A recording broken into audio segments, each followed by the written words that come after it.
Roles, Tipping the Velvet, Bodyguard, Ashes to Ashes, all critical and popular successes. Coming to a screen near you soon, 3 more roles, all very different, as the title character in a new ITV black comedy drama called Finding Alice, as an intolerant mother of a young gay man in the early 1980s in Russell T Davies's new series It's a Sin, and in To Olivia as Hollywood actress Patricia Neal, who was married to a struggling depressive author called Roald Dahl. All different roles, and yet all women living under various forms of domestic pressure. When we spoke, I asked Keeley Hawes about the factors that help her decide whether to take on a new role these days, given her success. We started with Finding Alice.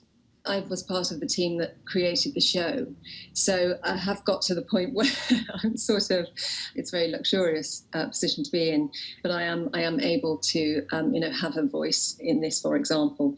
But I'm so lucky, and I continue to be, and I'm very grateful for that it's the writing, and I'm so lucky to be sent scripts by writers like Russell T Davies. That is the dream, really. And the exciting thing about my job, and it continues to be really exciting to me, is that I don't know from one day to the next what might come through the door. So it could be sci-fi, it could be something like To Olivia, which is a story I knew nothing about Roald Dahl and his wife. So that's what's exciting about it.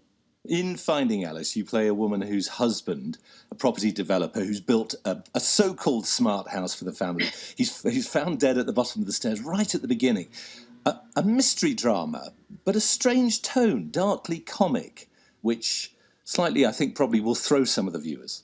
Well, I think that's the thing, isn't it, about death and grief, is that it throws people. It's incredibly discombobulating to suddenly find yourself in that position, particularly when someone dies suddenly. And I think that was partly the tone that we were going for. So I'm glad that's worked, because it is such an odd thing, grief, and something that we also worked hard on was people's reactions to it and to the person who is grieving, the strange things that people say because they feel awkward and uncomfortable, and they want to say the right thing, and quite often it comes out as very much the wrong thing. Yes, inappropriate, really unintentional, inappropriate humour.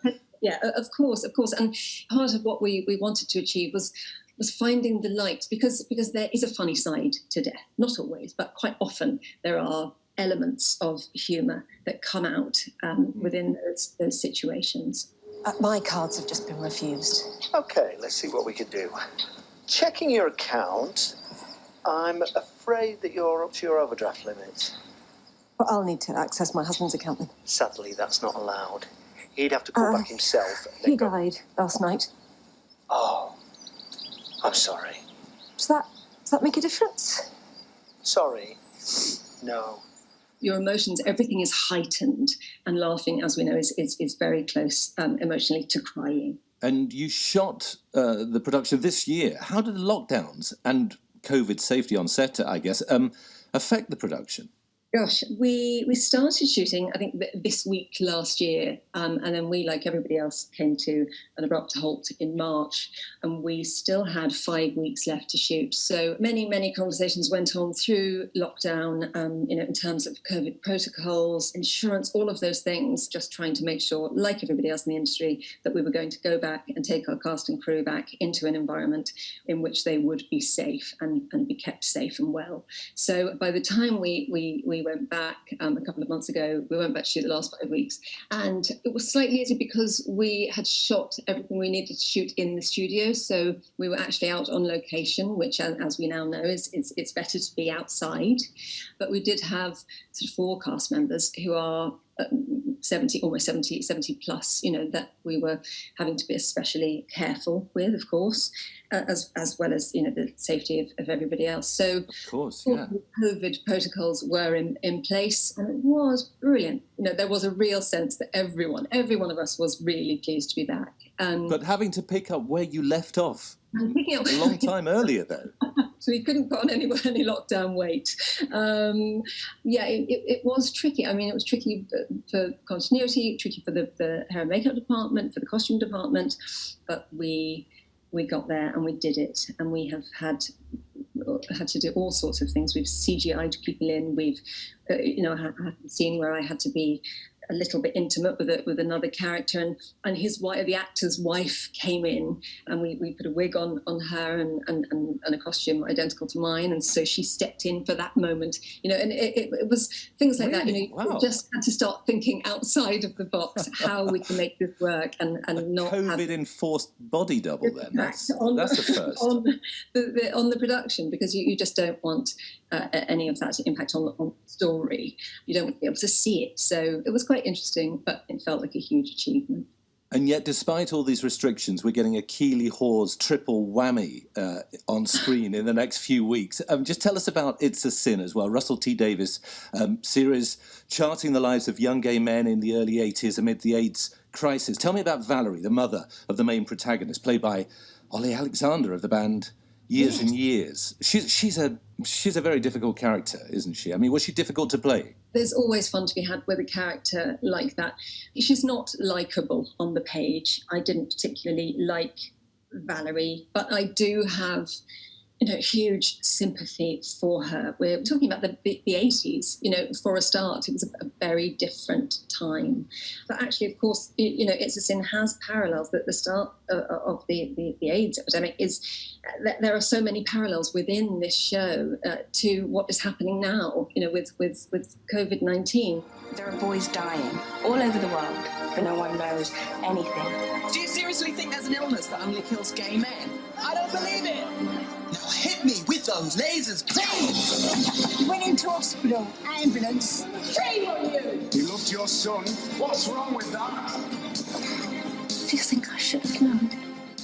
It's quite extraordinary. I watched it the other day, and again I was just taken aback. The way that people were treated, just has real similarities to what's been going on, certainly at the start of what's been happening in March here. And she's in denial. She's a woman in denial, really, isn't she? And do you see a parallel there in terms of people who are not facing this current COVID crisis in the way that yes, that possibly they should be? And she's in denial, I think, but for all sorts of reasons. She doesn't know her son is gay. That alone is a huge shock to Valerie. So, and I'm trying not to be too spoilery. It's tricky to talk about all of that without spoiling it for people. But she's very much a woman of her time. And there's another domestic crisis being played out in To Olivia, a domestic tragedy. You're playing Hollywood actress Patricia Neal, married to Roald Dahl, and their daughter Olivia died suddenly in 1962, encephalitis caused by measles. How much did you know, if anything, about Patricia Neal? I didn't know really anything. The first I learned of it was when I read the script. We all know Roald Dahl, or Roald as she calls him, which is a Norwegian pronunciation. I would like to point out, I haven't just got it wrong. That is what she called him. And so, yes, their 30-year marriage was so full of, just drama and tragedy. And, she suffered a series of strokes at one point when she was pregnant. She had to learn how to walk and talk again, and Roald Dahl was a big part of her rehabilitation. But we concentrate on this period of time where they lose their daughter, and so hence the title To Olivia. It is a sort of love letter to Olivia. It's not just you who's lost Livy. You have to fix it before it's so broken and it can't be fixed anymore. She'd all but retired from the screen at this time, having been a star. This is a real character on which you can base this performance. Did you also study her? She was a hugely successful and hugely respected Broadway actress, and then she was asked to play this supporting role in HUD, for which she won an Oscar. It's another part of their amazing story. So yes, they are living in Gypsy House, and this Hollywood star is living with Roald Dahl in the English countryside. So it's a real look behind the curtain at their relationship of Roald and Patricia, rather than impersonation. And as you say, just finally, a range of roles that she was playing on screen, given that we have these three roles that you're playing within the space of a few weeks. If you think about Alice and Valerie and Patricia, which was the most satisfying of those three to play? Oh gosh, well, they were all incredibly satisfying. I mean, all the themes that they all cover, life and death and relationship, they're all so human and so much fun to be had in so many of them. Certainly, Alice, there's Finding Alice, there's a lot of humour there. And It's a Sin, is very funny as well as being, desperately heartbreaking. So each of them actually had their own. I loved working on all of them. Keeley Hawes, Finding Alice begins on ITV on Sunday at 9 o'clock.